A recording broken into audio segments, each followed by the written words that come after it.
Thing to worry about. But here is the one thing. Tonight, it's a question. This one has been bothering me for a while. Why?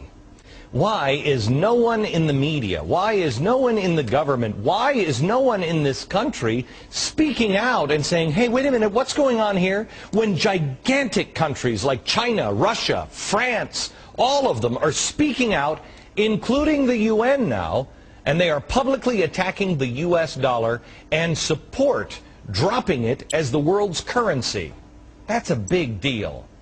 I think the answer to why maybe is because people just don't seem to understand the consequences of what that would mean for America. Fortunately, I've been reading up on this for the last couple of years, and geez, let me try to explain it in plain English. We had World War II, and we were the victors, so we told everybody, hey, you know what we should do? We should have the gold standard, because you guys don't want to keep all that gold. It's all heavy and stuff. We'll just keep all the gold here at Fort Knox. So we put up a bunch of gold, and we promised the rest of the world that we will never, ever, ever violate the gold standard. They could just keep our dollars in their banks. Done, right? Not a problem. Well, it wasn't a problem. We got through the war and everything else. When it became a problem was in 1971 or 1972. We had been fighting Vietnam, and we decided that we also really needed that great society.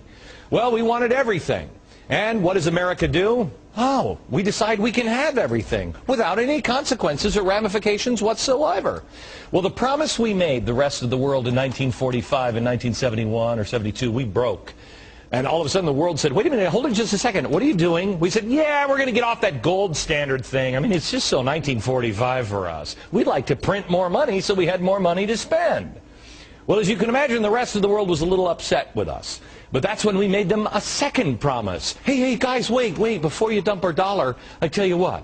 We'll just borrow a lot of money from you guys, and then we'll buy your stuff. What do you say? Well, the rest of the world, just as greedy as we were, went, okay, you'll buy our stuff? Sure. Well, we also had to promise them that we would never, ever trash our dollar. We would never spend like we were maniacs. We'd never do it. Well, now we are. Do you notice, when I was 45 years old, when I was growing up, this country was the world's biggest lender. But because we left the gold standard in the 1970s, we're now the world's biggest borrowers.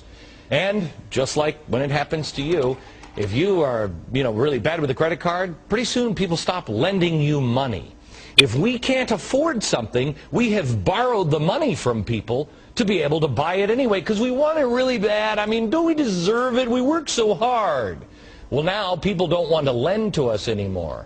So what do? We just go into our basement and print up some more money. Now, let me remind you, if you did that, it'd kind of be a problem. If the bank said, you know what, no loan for you, they'd throw you in jail for counterfeiting if you went down in the basement and you just spun off some more money and then went and bought that car. Why can't you do that? Because there's nothing backing your money up. Well, I got news for you. The rest of the world is finally catching on. Our country is going to pay a penalty as well because there's nothing backing our money up. After monetizing $2 trillion of debt in the last 2 weeks alone, our lenders are saying, I think maybe enough here is enough. They want out. China was calling for it. Not just China, but the Central Bank of China was calling for an end to the dollar. Well, as Rupert Murdoch, the CEO of our parent company, recently said in a memo, and I quote, "We are in the midst of a phase of history in which nations will be redefined and their futures fundamentally altered." You can call me a suck-up because he's the big boss, man, but you know what? He's right. I couldn't agree with him more. Our future is being altered right now.